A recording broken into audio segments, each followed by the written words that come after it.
बंगाल के महान क्रांतिकारियों में से एक थे अरबिंदो घोष, जो भारतीय स्वतंत्रता संग्राम के प्रमुख नेता और विचारक थे। उनकी जीवनी एक महान योगी, दार्शनिक और स्वतंत्रता सेनानी की कहानी है, जिन्होंने अपने जीवन में सत्य, नैतिकता और राष्ट्रभक्ति के मूल्यों को आत्मसात किया। उनका योगदान आज भी हमें एक सशक्त, एकत्रित और उन्नत भारत की दिशा में प्रेरित करता है। तो चलिए जानते हैं एक क्रांतिकारी का सन्यासी बनने का सफर।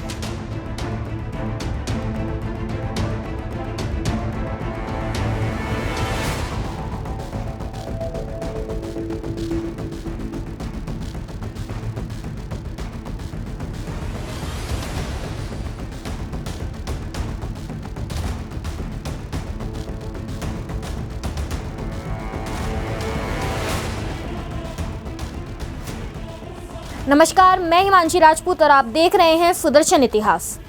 क्रांतिकारी अरविंद घोष का जन्म 15 अगस्त 1872 को कोलकाता में हुआ था। अरबिंदो घोष ने दार्जिलिंग में अपनी स्कूली शिक्षा पूरी की। 2 साल के बाद 1869 में अरबिंदो घोष उच्च शिक्षा के लिए इंग्लैंड चले गए।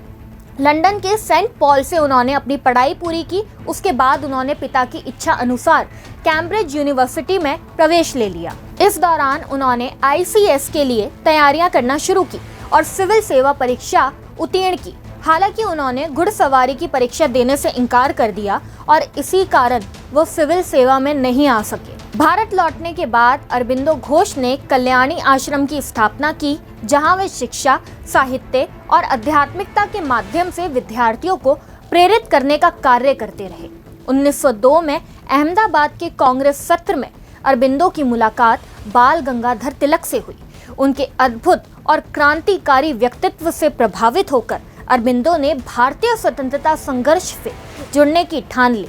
1916 में उन्होंने दोबारा कांग्रेस का रुख किया और ब्रिटिश शासन से स्वतंत्रता प्राप्ति के लिए लाला लाजपत राय और बिपिन चंद्र पाल के साथ जुड़ गए, जिसके बाद अरबिंदो घोष ने भारतीय स्वतंत्रता संग्राम को एक नए दृष्टिकोण से देखा और उनके विचारों ने देश भर में उत्साह को बढ़ाया। उनका असली योगदान स्वतंत्रता संग्राम में देखने को मिला।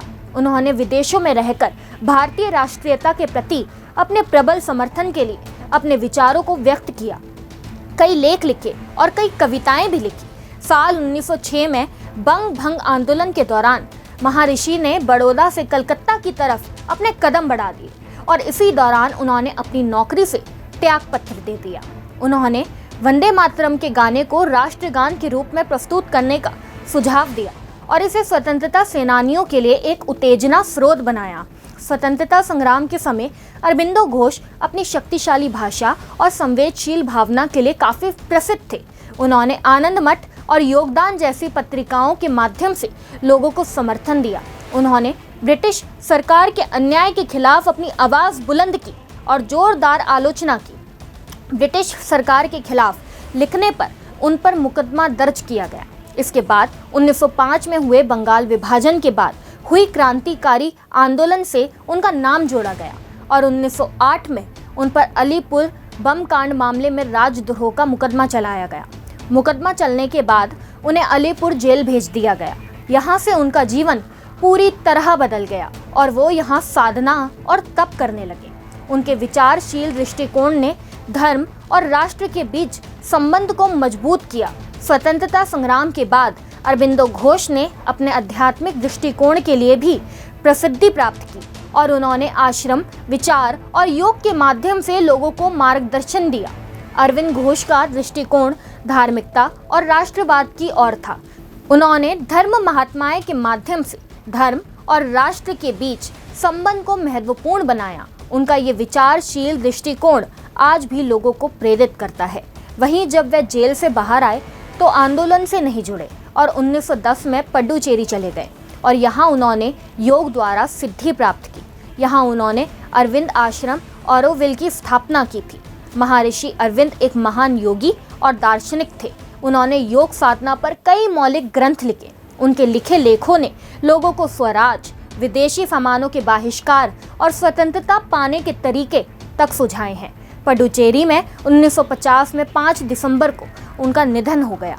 वहीं कहा जाता है कि निधन के 4 दिन तक उनके पार्थिव शरीर में दिव्य आभा बनी रही थी, जिसकी वजह से उनका अंतिम संस्कार नहीं किया गया और 9 दिसंबर 1950 को उन्हें आश्रम में ही समाधि दे दी गई। अब मैं आपसे विदा लेती हूँ और मिलती हूँ अगली वीडियो में। जय हिंद, जय भारत।